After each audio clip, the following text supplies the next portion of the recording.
कृष्णा सभी को मंगलाचरण करेंगे। ओम अज्ञानतिमिरान्धस्य ज्ञानाञ्जनशलाकया चक्षुरुन्मीलितं येन तस्मै श्रीगुरुवे नमः। श्रीचैतन्यमनोभीष्टं स्थापितं येन भूतले स्वयं रूपः कदाम्यहं ददाति स्वपदान्तिकं। वन्देऽहं श्रीगुरुश्रीयुतपदकमलं श्रीगुरून् वैष्णवांश्च श्रीरूपं साग्रजातं सहगण रघुनाथान्वतीं तं सजीवं साद्वैतं सावधूतं परिजनसहितं कृष्णचैतन्यदेवं श्रीराधाकृष्णपादान् सहगण ललिता श्रीविशाखान्वितांश्च। हे कृष्ण करुणा सिंधु दीनबंधु जगतपते गोपेश गोपिका कांत राधा कांत नमोस्तुते। तप्त कांचन गौरांगी राधे वृंदावनेश्वरी वृषभानुसुते देवी प्रणमामि हरिप्रिये। वाञ्छाकल्पतरुभ्यश्च कृपा सिंधुभ्य एव च पतितानां पावनेभ्यो वैष्णवेभ्यो नमो नमः। जय श्री कृष्ण चैतन्य प्रभु नित्यानंद श्री अद्वैत गदाधर श्रीवास आदि गौर भक्त वृंद। हरे कृष्ण कृष्ण कृष्ण हरे हरे, हरे राम राम राम हरे हरे। नमः ओं विष्णुपादाय कृष्ण प्रेष्ठाय भूतले श्रीमते भक्ति वेदांत स्वामिन इति नामिने। नमस्ते सरस्वते देवे गौरवाणी प्रचारिणे निर्विशेष शून्यवादी पाश्चात्य देश तारिणे। हरे कृष्णा जी सभी को। तो आज हम आगे रीड करेंगे सेकंड श्लोका को। मानव सभ्यता का प्रथम चरण है शास्त्रों के आदेश अनुसार धर्म का आचरण। मनुष्य की उच्चतर बुद्धि को मूलभूत धर्म समझाने के लिए प्रशिक्षित करनी चाहिए। मानव समाज में अनेक धार्मिक धारणाएं हैं जो हिंदू, ईसाई, हिब्रू, मुसलमान, बौद्ध इत्यादि नामों से वर्गीकृत होती हैं, क्योंकि धर्म के बिना मानव समाज पशु समाज से बेहतर नहीं है। जैसा कि ऊपर कहा गया है, धर्मस्य हा पर वर्गस्य नार्थो अर्थायोपकल्पते। धर्म तो उत्थान के लिए है, रोटी पाने के लिए नहीं है। कभी कभी मानव समाज तथा कथित धर्म की पद्धति का निर्माण कर लेता है जिसका उद्देश्य भौतिक उत्थान होता है, लेकिन यह वास्तविक धर्म के उद्देश्य से बहुत दूर है। धर्म ईश्वर के नियमों का बोध कराता है, क्योंकि इन नियमों को सही ढंग से संपन्न करने पर मनुष्य भव बंधन से छूटने की दिशा में अग्रसर होता है। यही धर्म का वास्तविक प्रयोजन है। दुर्भाग्यवश लोग अत्याहार के वशीभूत होकर धर्म को भौतिक संपन्नता के लिए स्वीकार करते हैं, लेकिन वास्तविक धर्म लोगों को कृष्ण भावना अमृत का अनुशीलन कराते हुए जीवन की कम से कम आवश्यकताओं से तुष्ट होना सिखाता है। भले ही हमें आर्थिक विकास की आवश्यकता हो, वास्तविक धर्म तो भौतिक अस्तित्व बनाए रखने के लिए कम से कम आवश्यकताओं को प्रदान करने मात्र की अनुमति देता है। जीवस्य तत्व जिज्ञासा। जीवन का वास्तविक उद्देश्य परम सत्य के विषय में जिज्ञासा करना है। यदि हमारा प्रयास परम सत्य के विषय में जिज्ञासा करना नहीं होगा तो हम अपनी कृत्रिम आवश्यकताओं की पूर्ति के प्रयास में वृद्धि ही करेंगे। आध्यात्मिक साधक को संसारी प्रयास से बचना चाहिए। दूसरा अवरोध प्रजल्प या व्यर्थ बोलना है। जब हम अपने कुछ मित्रों से मिलते हैं तो हम टर टर करने वाले मेंढकों की तरह तुरंत व्यर्थ की बातें करना शुरू कर देते हैं। यदि हमें बातें करनी ही हैं तो हमें कृष्ण भावना अमृत आंदोलन के विषय में बातें करनी चाहिए। जो लोग कृष्ण भावना अमृत आंदोलन से बाहर हैं वे ढेरों समाचार पत्र, पत्रिकाएं तथा उपन्यास पढ़ने, पहेली सुलझाने तथा अन्य अनेक व्यर्थ के कार्य करने में रुचि दिखाते हैं। इस प्रकार लोग अपना अमूल्य समय तथा शक्ति व्यर्थ ही गंवाते हैं। पाश्चात्य देशों में वृद्ध लोग सक्रिय जीवन से अवकाश प्राप्त करने पर ताश खेलते हैं, मछली पकड़ते हैं, टेलीविज़न देखते हैं और व्यर्थ की सामाजिक राजनैतिक योजनाओं पर बहस करते रहते हैं। प्रजल्प के अंतर्गत ये सभी तथा अन्य तुच्छ कार्यकलाप सम्मिलित हैं। जिसकी रुचि कृष्ण भावना अमृत में है, ऐसे बुद्धिमान व्यक्ति को ऐसे कार्यों में कभी कोई भाग नहीं लेना चाहिए। जनसंघ का अर्थ है कृष्ण भावना अमृत में रुचि न रखने वाले व्यक्तियों की संगति करना। मनुष्य को चाहिए कि ऐसी संगति से सर्वथा दूर रहे। अतएव श्री नरोत्तम दास ठाकुर ने हमें केवल कृष्ण भावना भावित भक्तों की संगति में भक्त सन्निवास रहने का परामर्श दिया है। मनुष्य को चाहिए कि वह भगवत भक्तों की संगति में रहकर सदैव भगवान श्री कृष्ण की सेवा में संलग्न रहे। समान व्यापार में संलग्न व्यक्तियों की संगति व्यापार में उन्नति के लिए लाभप्रद होती है। फलस्वरूप भौतिकतावादी लोग अपने प्रयासों को बढ़ाने के लिए तरह तरह के संगठन तथा क्लब बनाते हैं। उदाहरणार्थ व्यापार जगत में स्टॉक एक्सचेंज और चैम्बर ऑफ कॉमर्स जैसी संस्थाएं पाई जाती हैं। इसी प्रकार हमने अंतर्राष्ट्रीय कृष्ण भावना अमृत संघ स्थापित किया है, जो लोगों को अवसर प्रदान करता है कि वे उन लोगों की संगति करें जो भगवान श्री कृष्ण को भूले नहीं हैं। हमारे इस्कॉन आंदोलन द्वारा प्रदत्त यह आध्यात्मिक सानिध्य दिनों दिन बढ़ता जा रहा है। विश्व के विभिन्न भागों से अनेक लोग अपनी सुप्त कृष्ण चेतना को जगाने के लिए इस संघ में सम्मिलित हो रहे हैं।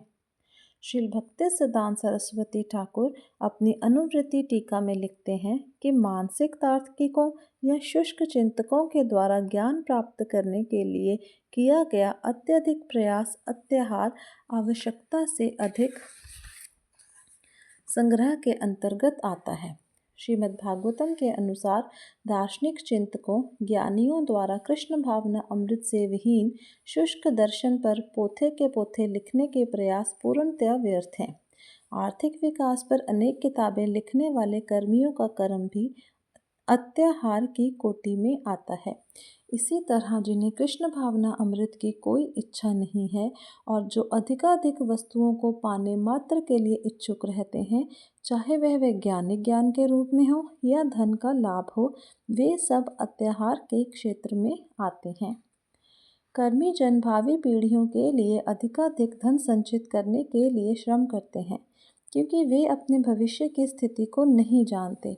ऐसे एक मूर्ख व्यक्ति अपने पुत्रों तथा पौत्रों के लिए अधिकाधिक धन प्राप्त करने में रुचि रखने के कारण यह भी नहीं जान पाते कि अगले जीवन में उनकी स्थिति क्या होगी। इसी बात पर प्रकाश डालने वाली अनेक घटनाएं हैं। एक बार एक कर्मी ने अपने पुत्रों तथा पौत्रों के लिए प्रचुर संपत्ति एकत्र कर ली, लेकिन आगे चलकर अपने कर्म के अनुसार उसे एक मोची के घर में जन्म लेना पड़ा, जो उस इमारत के पास स्थित था जिसे उसने अपने पूर्व जन्म में अपने लड़कों के लिए बनवाया था। ऐसा संयोग हुआ कि जब यह मोची अपने पहले वाले मकान में आया तो उसके पहले वाले पुत्रों तथा पौत्रों ने उसे जूतों से पीटा। जब तक कर्मी तथा ज्ञानी कृष्ण भावना अमृत में रुचि नहीं लेते, तब तक वे व्यर्थ के कार्यों में अपना जीवन बिताते रहेंगे। हरे कृष्ण सभी को। तो इस जो हमने अभी आज रीडिंग करी है सेकंड श्लोका की, उसमें हमने वापस से वही चीज़ समझी है कि हमें अत्याहार जो है उसे नहीं करना चाहिए, क्योंकि जो वास्तविक धर्म है वो लोगों को कृष्णा जो है उनका जो सेवा है उसी का अनुशीलन करते हुए जीवन को इस प्रकार हमें जीना चाहिए कि हमारी जो आवश्यकताएं हैं वो कम से कम हो। जब जितनी आवश्यकताएं हमारी कम होंगी उतना ही हम अत्याहार कम करेंगे। मीन्स एक्सेस में किसी भी चीज़ को करना। जीवस्य तत्व जिज्ञासा, हमारे जीवन का जो वास्तविक उद्देश्य है वो यही है कि हम परम सत्य के विषय में जिज्ञासा करें। अगर हम वो नहीं कर रहे हैं, इट मीन्स हम और ढेर सारे भौतिकता वाली लाइफ के, मटीरियल लाइफ के उन कामों में हम इंगेज्ड रहेंगे। अगर हमारे मन में कभी ये इच्छा होगी ही नहीं कि हम परम सत्य को जानें, तो हमें इस अत्याहार से खुद को बचाना चाहिए। दूसरा अवरोध हमारी भक्ति में जो आता है वो प्रजल्प का है, जिसे हम व्यर्थ की बातें करना बोलते हैं। तो इसमें बताया था कि देखो कि अगर पूरा जो हमारे वेस्टर्न वर्ल्ड है ना, वहाँ पर कोई रिटायर हो जाता है, इवन कि इन इंडिया ऑल्सो, तो हम लोग या तो न्यूज़पेपर्स पढ़ते हैं, मैगजीन्स पढ़ते हैं, सुडोको खेलते हैं, कुछ स्क्रैबलिंग कर लेते हैं। बाहर के देशों में लोग फ़िशिंग के लिए जाते हैं, या हम टीवी देखते हैं, या तो हम पॉलिटिक्स की चीज़ों पर डिस्कशंस करते हैं। Means all these things that we do after retirement, ये सब वेस्टेज ऑफ टाइम और एनर्जी ही है। तो ऐसे काम हमको नहीं करने चाहिए। जो भी कोई कृष्ण कॉन्शियस है, जिसे भगवान की भक्ति से प्यार है या जो भगवान की भक्ति में लगा हुआ है, वो ऐसा मतलब वो इंटेलिजेंट व्यक्ति जो है वो कभी भी ऐसी चीज़ों में पार्टिसिपेट करके अपना टाइम वेस्ट नहीं करता। थर्ड जिस चीज़ का हमको ध्यान रखना है वो है जनसंग।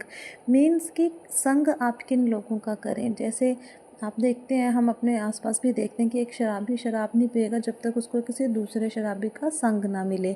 ऐसे ही हम अपने बच्चों को भी बोलते हैं कि आप पढ़ने वाले बच्चों के साथ बैठें, क्योंकि अगर एसोसिएशन पढ़ने वाले बच्चों की होगी तो आपकी भी इच्छा पढ़ने की भी होगी और आप अच्छे से पढ़ पाओगे, आपका कंसंट्रेशन बढ़ेगा, आप उसको देखकर ऑब्जर्व करोगे कि वो बच्चा कैसे पढ़ता है। तो एसोसिएशन जो है लाइफ में वो हमेशा मैटर करती है। इसीलिए बोला जाता है कि खरबूजे को देखकर खरबूजे ने रंग बदल लिया।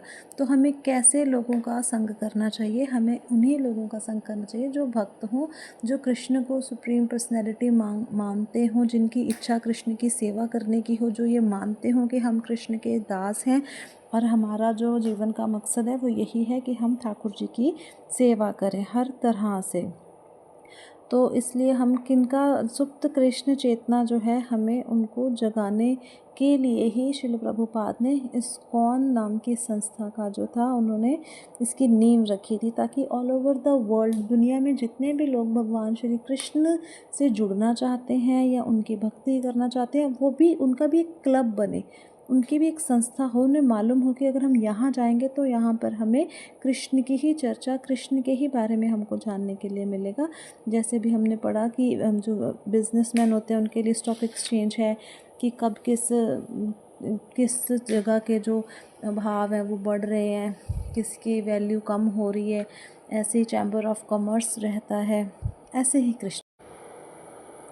तो इस प्रकार से हम देखते हैं कि हमें सिर्फ कर्मी जन नहीं बनना है, हमें भक्त बनना है और जो है अपने इस जीवन का जो हमारा एक बेसिक हमारा एम है इस लाइफ का, जो हमें मनुष्य जीवन मिला है, इसको हम कंप्लीट करें, इसके एम को हम अचीव करें कि वापस बैक टू गॉड हेड जो है हम जा पाएँ, यहीं पर वापस जन्म लेकर हमें ना आना पड़े। हरे कृष्णा जी सभी को।